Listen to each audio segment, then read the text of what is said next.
یاد رکھیے، گناہوں کو چھوڑ کر بندے کو ایسے سکون ملتا ہے جیسے کہ بچے کو ماں کی گود میں آ کر سکون مل جایا کرتا ہے۔ تو گناہوں کو چھوڑ دیجئے۔ اور گناہ بھی کیا؟ علم اور ارادے سے گناہ کرنا، اللہ تعالیٰ اس کو بہت ناپسند فرماتے ہیں۔ علم اور ارادے سے گناہ کرنا، بے دھیانی میں گناہ ہو جائے جلدی معاف ہو جاتا ہے، بے علمی میں گناہ کر بیٹھے جلدی معاف ہو گیا۔ جب انسان اپنے علم اور اپنے ارادے سے سوچ سمجھ کر گناہ کر رہا ہوتا ہے، پھر اللہ رب العزت کی ناراضگی آتی ہے، پھر اللہ تعالیٰ غصے میں آتے ہیں۔ مگر اللہ تعالیٰ بڑے حلیم ہیں، وہ پہلے گناہ پہ بندے کو سزا نہیں دیا کرتے۔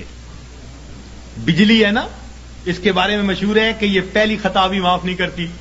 تو اللہ تعالیٰ بجلی کی طرح نہیں ہے، وہ حلیم ذات ہے، وہ کریم ذات ہے، حوصلے والی ذات ہے، وہ بندے کو موقع دیتی ہے۔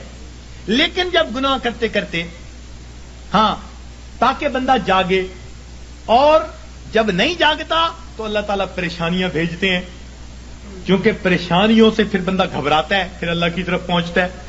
اس لیے کسی عارف نے کہا، سکھ دکھاں تو دیواں وار، دکھاں آن ملایوم یار۔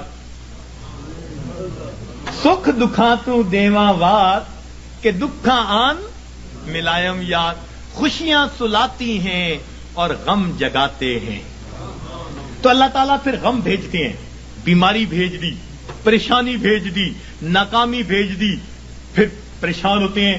تو جو اچھے جو ہے لوگ ہوتے ہیں، وہ اس وقت پھر رب کی طرف آتے ہیں کہ ہمیں جگانے کے لیے یہ بات آئی۔ پھر وہ نمازیں بھی پڑھ رہے ہوں گے، تہجد بھی پڑھ رہے ہوں گے، اوراد و وظائف بھی کر رہے ہوں گے۔ وہ سمجھ رہے ہوں گے کہ اللہ تعالیٰ ہمیں اپنے گھر کی طرف بلانا چاہتے ہیں۔ پاک ہے وہ پروردگار جو اپنے بندوں کو پریشانیوں اور مصیبتوں کی زنجیروں میں باندھ کر اپنے گھر کی طرف بلا رہا ہوتا ہے۔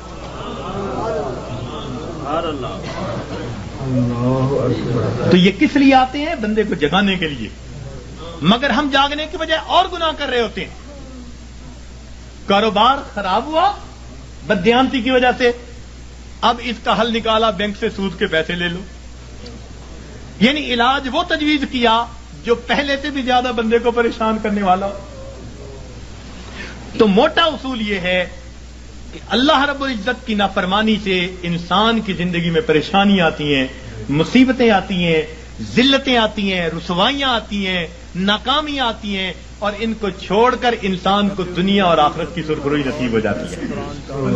تو ہم گناہوں کو چھوڑیں۔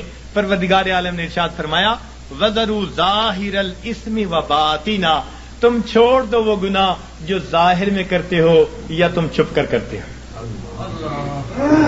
یہ گناہ چھوڑنے پڑیں گے، اور انسان گناہوں کی جان نہیں چھوڑتا، مصیبتیں اس کی جان نہیں چھوڑتی۔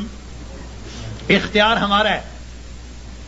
اور یاد رکھیے کہ جو بندہ اپنے علم اور ارادے سے گناہ کو کرنا چھوڑ دیتا ہے، جو بندہ اپنے علم اور ارادے سے گناہ کو کرنا چھوڑ دیتا ہے، پروردگار عالم اس بندے کی دعاؤں کو رد کرنا چھوڑ دیتا ہے۔ پکی بات ہے، وہ بندہ مستجاب الدعوات بن جاتا ہے۔